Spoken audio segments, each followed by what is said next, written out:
Bonjour, welcome to a day in my life as a Singaporean living in Nîmes, in the south of France.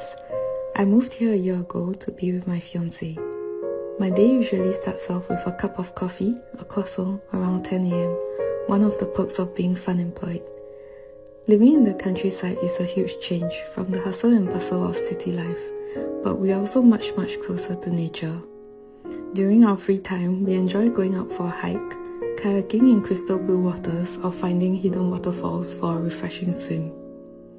Being based in the south also made me discover much more about France outside of Paris. After living here for a year, my favourite season is spring when the lavender and sunflower fields are in full bloom.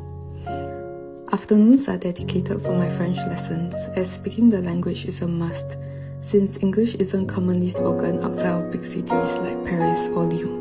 And to end the day, we have the classic Hainanese chicken rice on our dinner menu. It's my comfort food and a taste of home. However, nothing beats having it in the hawker centre, and I can't wait for my next trip back in Singapore.